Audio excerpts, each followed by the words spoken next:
दोस्तों, आज पेश है सबसे बड़ा धन।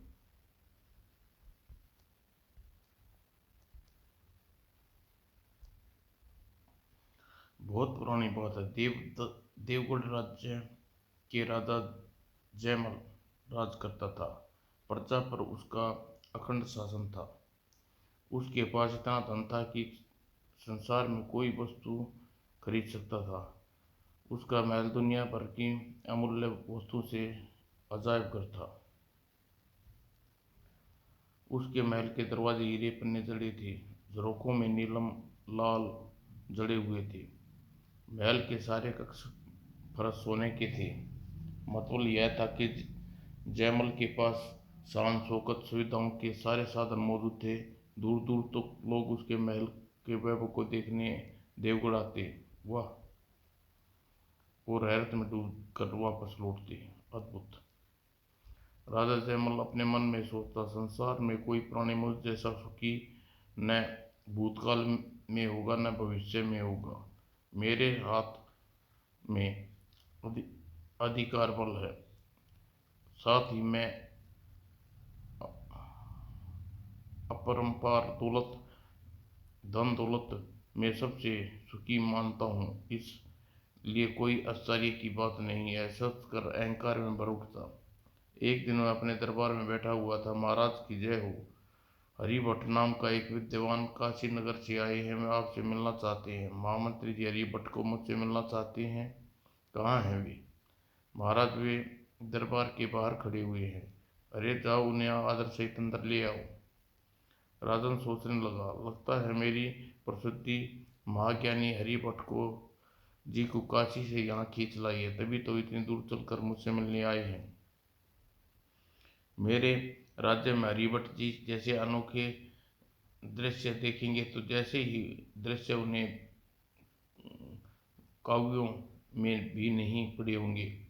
वे मेरे सुख ऐश्वर्य को देख कर दांतों तले उंगली दबा लेंगे और उसी उसी उंगली को अपने ग्रंथों में मेरा और मेरे राज्य का अद्भुत वर्णन लिखेंगे कि उन वर्णन को पढ़कर लोग जल भुनकर राख हो जाएंगे और ईर्ष्या से मन ही मन कूदेंगे और मेरे जैसे बनने के लिए अपना सिर धुनेंगे।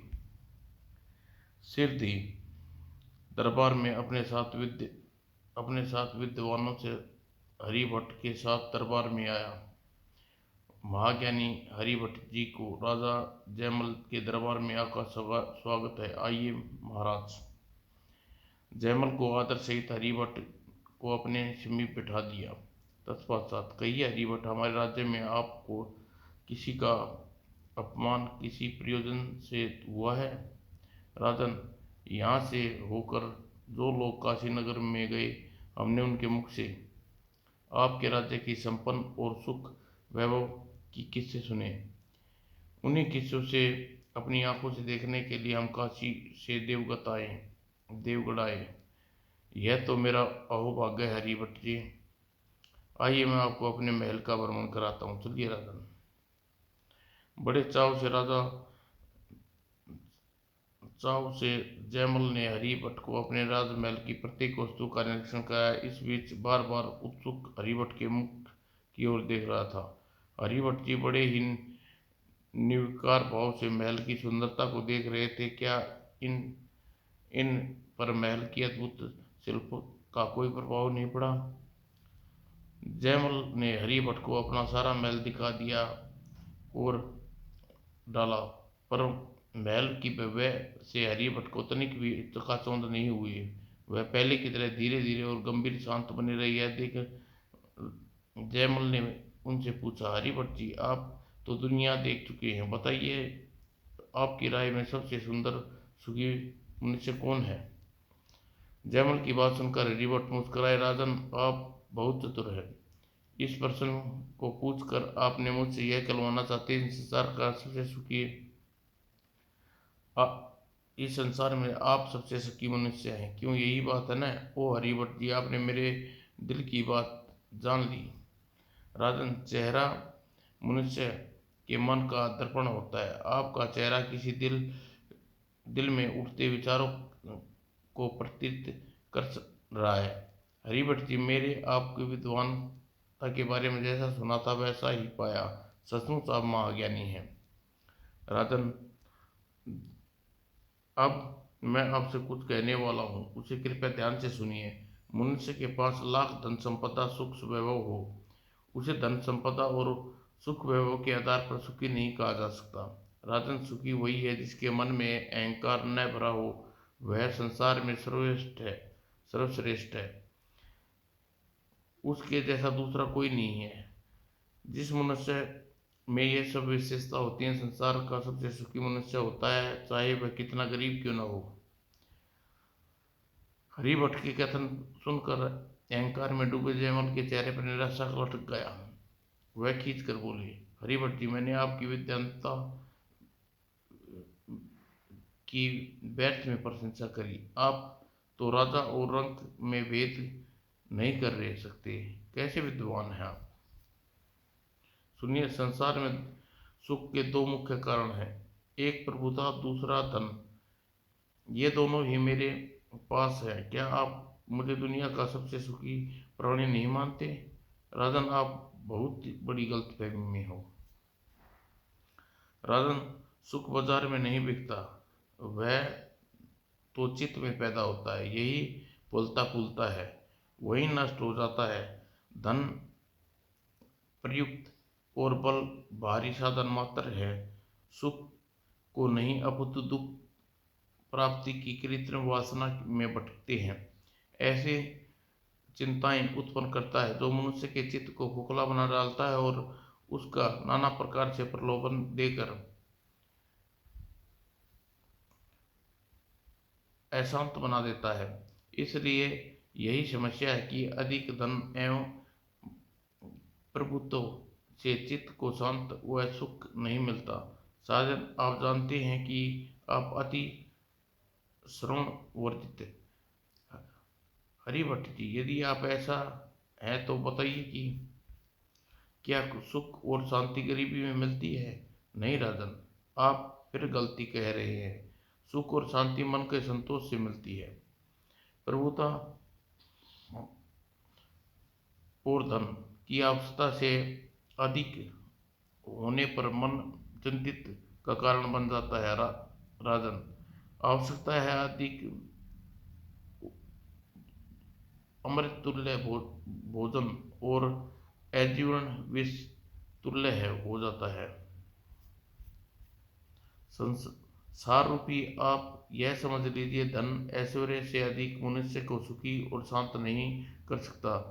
धन की तृष्णा मृग तृप्तता की परिणाम एक जैसा ही होता है। राजन, हरिभट्ट जी, क्या आप अपने इस कथन के सत्यता का प्रमाण प्रस्तुत कर सकते हैं। हाँ, क्यों नहीं। इसके लिए मैं आपसे लीलाधर नाम के एक गरीब बहेलिए की कथा सुनाता हूँ, सत्य कथा सुनाता हूँ। सुनाइए जरा, हम भी तो जाने कि लीलाधर बहेलिए की कथा कैसी है। तो सुनिए राजन। सिरपा नदी के तट पर लीलाधर नाम का एक गरीब बहेलिया रहता था। वह प्रतिदिन वन में एक जानवर को पकड़ने जाता करता और उसे जाल में जंगली जानवर को फंसते ही वह उसे बेचकर अपने और अपनी पत्नी नीलमती का पेट पालता। एक दिन की बात, उसके जाल फैलाया काफी समय बीत गया, लेकिन उस जाल में एक भी जंगली जानवर न फंसा। यह देखकर लीलाधर चिंतित हो उठा। आज तो जाल में एक भी जानवर नहीं फंसा, घर में खाने को अन्न भी नहीं है, का दाना भी नहीं है। अगर आज मैं शिकार न मिला तो भूखे पेट ही सोना पड़ेगा। अंतिम बार जाल फैला कर देखूं, शायद जाल में कोई पक्षी फंस जाए, वरना जाल समेट कर यहाँ से चल दूंगा। यह सोचकर उसने जाल फैलाया। भगवान, इस बार मेरी मेहनत को व्यर्थ न मत जाने देना। तभी एक विचित्र पक्षी उड़ता हुआ वहां आया। आह, कितना सुंदर पक्षी है। अगर किसी तरह मेरे फैलाए जाल में फंस जाए तो कितना अच्छा होगा। इस पक्षी को किसी राजा के हाथ बेचूंगा, मुंह मांगा धन कमा सकूंगा। भगवान लीलाधर की पुकार सुन ली। अरे, यह विचित्र पक्षी तो मेरे जाल में फंसने को जा रहा है।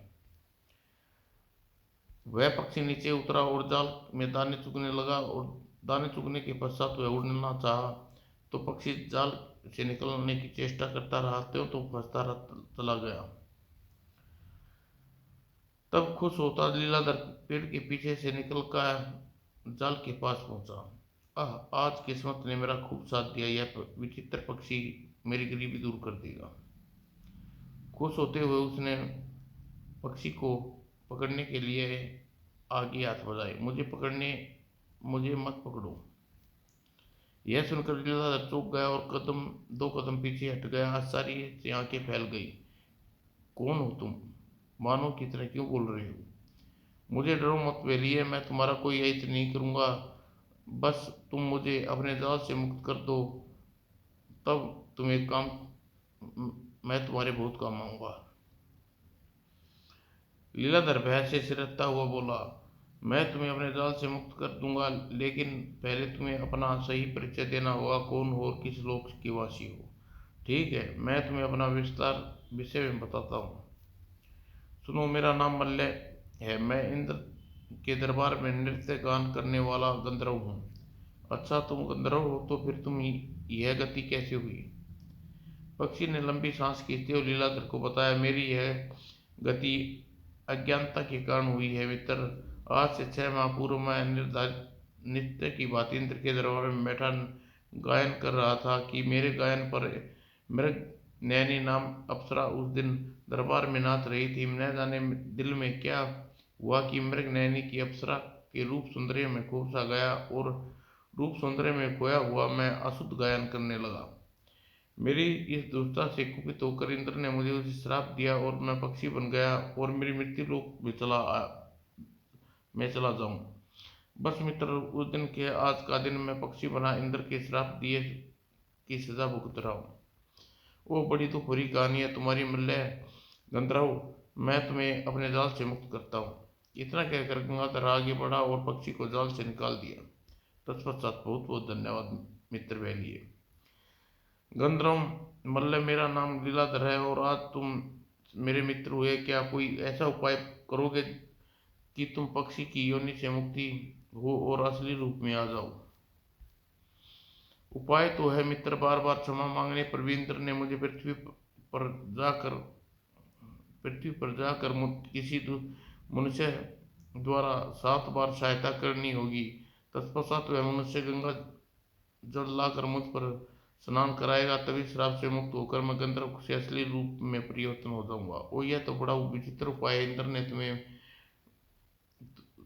तुम्हें इसी अब दुखी मनुष्य को कहाँ से ढूंढ कर लाए? मित्र, तुम भी दुखी लगते हो।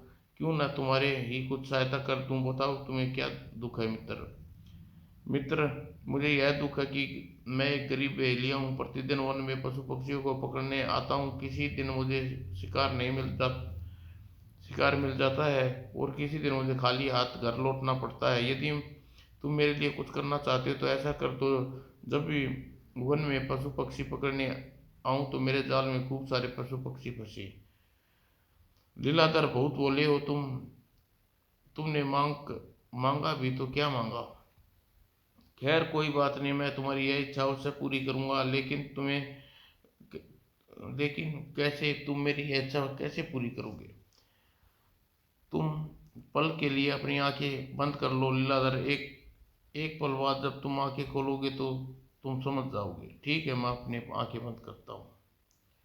और एक पल बाद उसने आंखें खोली तो आश्चर्य में, ओ मेरे जाल में इतने सारे पशु पक्षी। लीलाधर, ये सब पशु पक्षी तुम्हारे हैं। यह कहकर पंख फैलाया और फड़फड़ाता हुआ झट से कर नीचे गिर गया। लीलाधर, जमीन पर मेरे पंख को उठा लो। इसे हाथ पर लेकर उस स्थान पर खड़े होकर जब भी तुम पुकारोगे मैं दौड़ा चलाऊंगा। लीलाधर ने झुककर जमीन पर पड़ा पंख उठा लिया। तत्पश्चात गंधर्वमल, मैं तुम्हें अपना मित्र मान चुका हूँ। फिर क्यों क्यों नहीं तुम मेरे साथ मेरे घर चलो। आज से तुम वहीं मेरे साथ रहना। नहीं मित्र, यह असंभव है। इंद्र के श्राप के अनुसार मैं जगह जगह टिक कर नहीं रह सकता। वन में भटकना मेरी नियति बन चुकी है। और लीलाधर यह कहकर पक्षी उड़ गया। तब खुशी से लीलाधर अपने जाल में पशु पशु पक्षी को अपने घर की ओर ले चला। जब अपनी झोपड़ी के बाहर पहुंचा, स्वामी आज तो आप बहुत सारे पशु पक्षी को पकड़ लाए। नीलमती, अब मेरे जाल में रोज इतने ही पशु पक्षी फंसा करेंगे। क्यों, क्या तुमने कोई जादू मंत्र हाथ लग गया है क्या? तुम्हें उस पढ़कर पशु पक्षी अपने जाल में फंसाया करोगे। नीलावंती, ऐसा ही समझ लो। क्या कहा? नीलवंती, यहाँ खड़े खड़े सब कुछ पूछोगी? चलकर झोपड़ी में चलकर सब कुछ बताता हूँ। झोपड़ी में चलकर? हाँ, अब बताओ स्वामी, आपके हाथ में कौन सा जादू मंत्र लग गया जिसे पढ़कर आप रोज रोज ढेर सारे पशु पक्षी पकड़ लाया करोगे। नीलवंती, किसी से कहोगी तो नहीं? मैं भला किसी से क्यों कहने लगी। अच्छा तो सुन, आज मैं जंगल में पशु पक्षी पकड़ने गया था तो जानते हो क्या हुआ? क्या हुआ? अरे वहां मुझे इंद्र के दरबार में नृत्य गाने वाला एक गंधर्व मिला। लीलाधर ने नीलवती को सारी बात बता दी, विस्तार पूर्वक बता दी। सारी बात जानकर उसका माथा ठोक लिया। तुम तो बहुत सीधे हो स्वामी। कैसे नीलवती? यह पूछो क्यों नहीं, तुमने तो जीती बाजी हाथ से निकल जाने दी। वो कैसे? गंधर्वमल के रास्ते गंधर्वमल को तुमने इतने सस्ते मूल्य पर अपने जाल से मुक्त कर दिया तो क्या करता नीलवंती? बदले में इतने सारे पक्षी जो मिल गए का ये काम क्या कम है? अरे जब गंधर्वमल से तुम कुछ मांग ही रहे थे तो एक साथ साधन धन संपदा सुख संपन्न घर और पशु पक्षी सब कुछ मिल जाते। नीलवंती, नाराज न हो। कल जब मैं जंगल में पक्षी पकड़ने जाऊं तो गंधर्वमल से पुकार कर उससे साधन धन संपत्ति मांग लूंगा। यह हुई ना बात। दूसरे दिन वह वन में गया और वचन अनुसार वह जंगल में उस स्थान पर पहुंचा जहां कल उसने विचित्र पक्षी मिला था। वहां पहुंचकर उसने उससे पक्षी का दिया हुआ पंख हाथ में लेकर कहा, गंधर्वमल, तुम जहां भी हो उड़कर तुरंत मेरे पास आओ। अगले ही पल वो आश्चर्य, सचमुच ही कल वाला पक्षी उड़ता हुआ इधर चला आ रहा है। और सिर दी उड़ता हुआ पक्षी लीलाधर के सामने उतरा। तत्पश्चात, कहो मित्र, कैसे आओ? मित्र, तूने मुझे साधन संपन्न एक सुंदर सा घर चाहिए जिसमें मैं और मेरी पत्नी नीलवंती आराम से रह सके।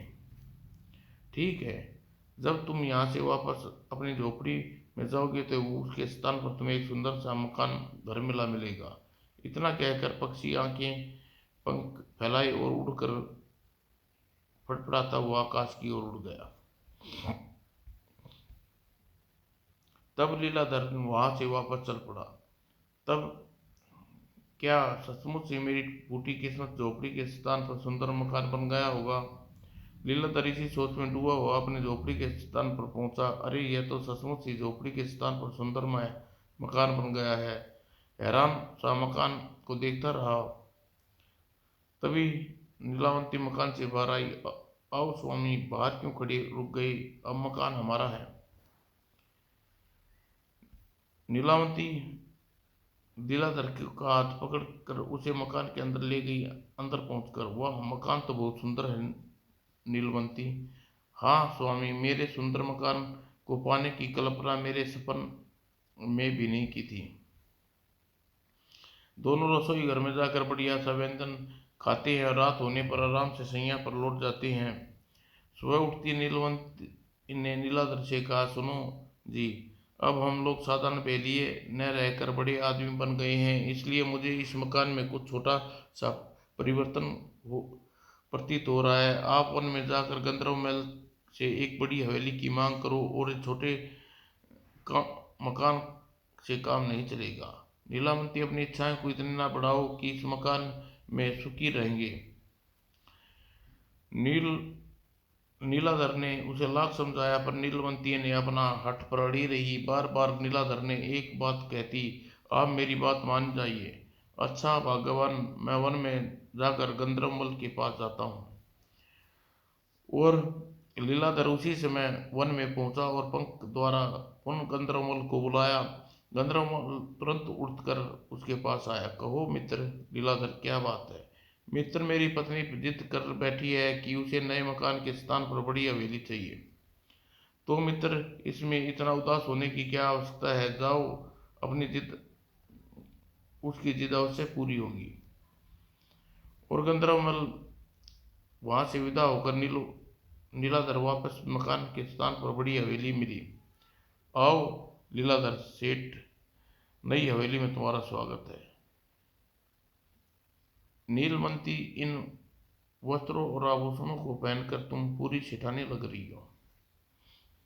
2 दिन तक लीलाधर और नीलवंती ने हवेली के सुख भोगा। तीसरे दिन नीलवंती नीलाधर से बोली, देखो सेठ लीलाधर, मेरी इतनी छोटी हवेली में मेरा गुजारा बसर नहीं हो रहा। जाओ गंधर्वमल से एक किला मांगो। नीलवंती, क्या तेरी मती मारी गई है? अरे तेरी से तो सुरमा सुरसा के मुंह इच्छाएं तो सुरसा के मुंह की तरह बढ़ती चली जा रही हैं। सेठ, इतना ताव न खाओ। अगर घर में शांति चाहते हो तो वैसा करना होगा जैसा मैंने कहा है। मरता क्या ना करता लीलाधर वन में पहुंचा। आज तुम्हारी पत्नी कौन सी इच्छा प्रकट की है लीलाधर? मित्र, वह चाहती है हवेली के स्थान पर एक किला बन जाए। जाओ, ऐसा ही होगा। वन से लौटकर उसने हवेली के स्थान पर विशाल किला खड़ा था। आओ मेरे किलेदार, आओ। उदास सा लीलाधर लीलावंती के किले की ओर चला गया। 5-10 दिन बाद लीला शांति से गुजरे। लीलावंती मुंह बिचकाए हुए लीलाधर से कहा, किलेदार लीलाधर, इस खाली किले में दिल नहीं लगता। जाओ, जाकर गंधर्वमल से एक पूरा राज्य मांगो। राज्य बिना किले की शोभा नहीं। नीलवंती, गंधर्वमल को बार बार मांगने पर मुझे शर्म आती है। मैं अब वन में नहीं जाऊंगा। राजा वाजा नहीं बनना। तुम्हें कौन राजा बनाने को कह रहा है? जब घर की मालकिन मैं हूं तो राज्य की मालकिन भी मैं बनूंगी। सीधी तरह गंधर्वमल के पास चले जाओ, वरना मैं किले के दूत दूत छत पर सिरपा नदी में कूद कर अपनी जान दे दूंगी। किले की छत पर? नहीं भाग्यवान, ऐसा गजब न करना। भी गंधर्वमल के पास जाता हूँ। अब आए ना सही रास्ते पर। देखो, गंधर्वमल राज्य के साथ साथ सेना, अस्तबल, खजाना सब कुछ मांग लेना। साथ ही 100-200 दास दासियां भी मांगना न भूलना। ठीक है भाग्यवान। बुझे मन से लीलाधर वन में पहुंचा। गंधर्वमल को याद किया। गंधर्वमल तुरंत उड़ता हुआ वहां आया। क्या बात है मित्र, आज तुम बहुत दुखी दिखाई दे रहे हो। मित्र मल, मेरी पत्नी की इच्छाएं बढ़ती जा रही हैं। न जाने उसकी इच्छा कब पूरी होगी। आज उसने क्या इच्छा प्रकट की है मित्र? मित्र, वह चाहती है उसके राज्य, सेना, खजाना, दास दासियां भी मिले। दुखी न हो मित्र, उसका यह इच्छा पूर्ण होगी। जब लीलाधर पक्षी मल्लगंधर्व विदा लेकर किले की ओर चल दिया, कुछ दूर चलने पर, अरे यह कौन सा राज्य है? कुछ देर पहले तो मैं इधर से आया था, यहाँ जंगल के सिवा कुछ नहीं था। उसने पास गुजरते आदमी को रोक कर पूछा, भाई यह कौन सा राज्य है? यहाँ का राजा का क्या नाम है? यह मील नील गीलगिरी मती नीलमती राज्य है मेरे भाई। इस राज्य और महारानी नीलमती का राज्य है। ओह, तो नीलमती की इच्छा पूर्ण हो गई। इतने बड़े राज्य की महारानी बनकर बड़े राज्य में कहाँ ढूंढूं? सहसा उसे ध्यान आया, नीलवंती जब राज्य की महारानी है तो जरूर समय अपने दरबार में होगी। मुझे दरबार में चलना चाहिए। यह सोचकर वह दरबार में पहुंचा। मेरा अनुमान सच निकला। नीलवंती सचमुच महारानी बन गई, सिंहासन पर बैठी है। आओ लीलाधर जी, आओ, पास आकर बैठो। तमाम तत्पश्चात नीलवंती दरबार में घोषणा की, प्रजावासियों, हम लीलाधर अपना प्रधानमंत्री बनाने की घोषणा करते हैं। यह घोषणा सुनकर अपने सिर थाम कर रह गया। दरबार में समाप्ति के बाद संध्या को नीलवंती लीलाधर के साथ अपने किले की ओर चल दी। नीलवंती, बहुत भूख लगी है, सारा दिन दरबार में बैठे बैठे बीत गया, संकोच के कारण सारा दिन मैं अपनी भूख दबाए रखा। कोई बात नहीं, अभी तुम्हें किले में चलकर भोजन का प्रबंध करवा देती हूँ। कुछ दूर चलने के बाद प्रधानमंत्री जी फर्श पर बिछा कालीन पांव में कांटे की तरह चुभ रहा है। क्यों नहीं चुभेगा नीलवंती, इसके तेरा कोई कसूर नहीं। जब कोई फकीर को एकाक राजपाट मिल जाए तो ऐसा ही होता है। किले में पहुंचकर नीलवंती ने एक दासी को आदेश दिया, जाओ प्रधानमंत्री के लिए भोजन ले आओ। जो आज्ञा महारानी जी। और आज्ञा पाकर दासी तुरंत ही किले कक्ष से निकल गई। कुछ देर बाद खाने की मेज पर तरह तरह के व्यंजन करीने से रखे थे। प्रधानमंत्री जी, भोजन शुरू कीजिए। नीलवंती जी, क्या आप मेरे साथ भोजन नहीं करेंगे? नहीं, मैं तुम्हारे साथ भोजन नहीं करूंगी। लेकिन क्यों? आज तक तुम हमसे इकट्ठे ही खाना खाते थे। तब की बात और थी, तब मैं राज्य की महारानी हूँ और तुम इस राज्य के प्रधानमंत्री। भोजन कर कैसे कर सकते हैं? ओह, यह बात है। देखो, आज हम दोनों अलग अलग भोजन किया करेंगे, अलग अलग शयन कक्षों में सोया करेंगे। ठीक है, ऐसा ही सही। और सुनो, अब कोई साधारण बेलिए नहीं रहे हो, लेकिन राज्य के प्रधानमंत्री हो। जरा दरबार में कानून कायदे सीखो, उन पर अमल करो। ठीक है, मैं यहाँ यह भी कर लूँगा। रात को नीलवंती और लीलाधर दोनों अलग अलग शयन कक्षों में सोए। नीलवंती की सत्ता का नशा छा गया है, वह भूल गई है कि अच्छा अच्छा है, क्या बुरा है। और 10-15 दिन तक नीलवंती खूब राज्य सुख भोगा। पश्चात, प्रधानमंत्री जी, अगर तुम वन में जाकर मल्ल गंधर्व से कहो कि वह मैं चक्रवर्ती महारानी बनना चाहती हूँ, इस छोटे से मोटे राज्य में ही भोग कर संतुष्ट हो सकते ही। मेरी इच्छाएं दिन पर दिन दुगनी रात चुगनी बढ़ती जा रही हैं। नीलवंती, वास्तव में ही तुम्हारी इच्छाएं अब सीमा लांघ चुकी हैं। इस मृग तृष्णा में तुम यह भी भूल चुकी हो, तुम्हारा पति हूँ। तुम मेरे साथ ऊपर श्यान शासन करने लगी हो। क्या एक पतिव्रता स्त्री का यही धर्म है? यह सुनते नीलवंती के तन बदन में आग लग गई। ओह लीलाधर, तेरी इतनी हिम्मत, तू राजज्ञा का अपमान करे, मुझसे जुबान लड़ाए। यह मत भूल कि तू मेरी प्रजा में शामिल है। आज्ञा न मानने के अपराध में मैं तुझे कारागार में डाल दूंगी, तुझे सूली पर चढ़वा दूंगी। जा, तेरे दिन सीधे हैं। तू मुझे अपनी पत्नी नहीं अपितु इस राज्य की महारानी मानकर मेरे आदेश का पालन कर, इसी में तेरी भलाई है। ओ नीलवंती, तू तड़क पर उतर आई। यदि इसी समय इसका कहना माना तो यह निश्चिंत ही सूली पर चढ़वा सकती है। इसका काम मानना ही मेरी कुशलता है। वह नीलवंती से बोला, ठीक है महारानी जी, आपकी आज्ञा मानकर मैं इसी वक्त वन में जा रहा हूँ। हमें खुशी है तुम जल्द ही अकल आ गई। और नीलवंता बुरी तरह दुखी उसी समय महल पहुंचा और गंधर्वमल से पुकारा, मित्र, मेरी पत्नी अब चक्रवर्ती महारानी बननी चाहती है। जाओ मित्र, जाकर देखो, तुम्हारी पत्नी चक्रवर्ती महारानी बन चुकी है। और नीलाधर उल्टे पांव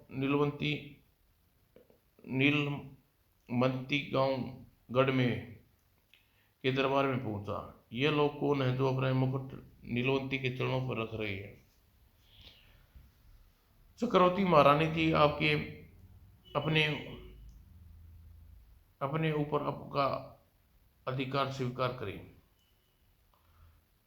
चक्रवर्ती महारानी जी, मैं राजगढ़ का राजा, यह मेरी ओर से भेंट स्वीकार कीजिए। आसपास के छोटे बड़े राजा नीलवंती के अधीनता स्वीकार करने के लिए अपने पास आने लगे और अपना उनका मत मतबल है कि नीलवंती चक्रवर्ती महारानी बन गई। नीलवंती दरबार में खड़े होकर लीलाधर की दृष्टि नहीं डाली, अपनी अधीनता स्वीकार करने वाले राजाओं से वार्तालाप करने लगी। यह तो मेरा सरासर अपमान है। मेरे कारण नीलवंती यह पद प्राप्त हुआ और यह गर्व में मुझे अपमानित करने पर तुली है। और लीलाधर अपमानित सा कुछ देर दरबार में खड़ा रहा, चुपचाप वहां से चला गया। उसी शाम लीलावंती अपने पास बुलाया। प्रधानमंत्री लीलाधर, आज दरबार में बिना मेरी आज्ञा के तुम चले आए, तुम्हारी यह जरूरत? देखो नीलवंती, सहने की भी एक सीमा होती है। तुम अपनी हदों से बाहर जा रही हो, यह मैं कभी नहीं सहन करूंगा। आखिर तुम कहना क्या चाहती हो? क्या कर लोगी मेरा? करने को तो मैं बहुत कुछ कर सकता हूँ नीलवंती, पर मैं तुम्हारा सारा राजपाट छिनवा सकता हूँ। उसे सोच में पड़ा देख नीलवंती क्रोध में चिल्लाई। देखो लीलाधर, अब संसार में दो ही प्रधान शासक हैं। आकाश में ऊपर ईश्वर और आकाश के नीचे मैं। यह सब मेरे परिश्रम का फल है। तो गंधर्वमल से थोड़े ही पशु पक्षी लेकर निहाल हो गए थे। यदि मैं इतनी महत्वाकांक्षी न होती तो सुख वैभव धन राजपाट कुछ भी हमारे पास न होता। आज हमारे दिन सोने की और रात चांदी की है। यह तुम क्यों भूल गई? नीलवंती, तुम क्या जानो सुख क्या होता है? असली सुख तो वही हमारे जीवन में था जब शाम को वन से पशु पक्षी पकड़ कर लाता और तुम झोपड़ी के बाहर खड़ी होकर मेरी प्रतीक्षा करती थी। आज राजसी भोजन खाकर मुझे वह सुख नसीब नहीं होता जो सुख सूखी रोटी खाकर मुझे मिलता था। मुझे खेद है लीलाधर, तुम वही कुएं के मेंढक रहे। अरे जरा कुएं से बाहर निकल कर दुनिया भी देखो, तब जानोगे सुख क्या होता है। लीलाधर समझ गया कि लीलवंती पर कितना ही समझा लो उस पर कोई असर नहीं होने वाला। घटना के 5 दिन बाद, प्रधानमंत्री लीलाधर जी, कई दिनों से हमारे मन में एक प्रश्न बार बार उमड़ रहा है। कौन सा प्रश्न महारानी? यह प्रश्न सूर्य के बारे में है प्रधानमंत्री जी। सूर्य के बारे में? हाँ प्रधानमंत्री जी, मैं सोचती हूँ सूर्य आखिर क्या अधिकार जो मेरी इच्छा के विरुद्ध जब चाहे संसार में सवेरा कर दे। यह तुम क्या कह रही हो महारानी जी? मैं ठीक कह रही हूँ। दुर्ग सूर्य को यह नहीं पता कि उसकी तेज किरणें मेरा रंग काला पड़ रहा है।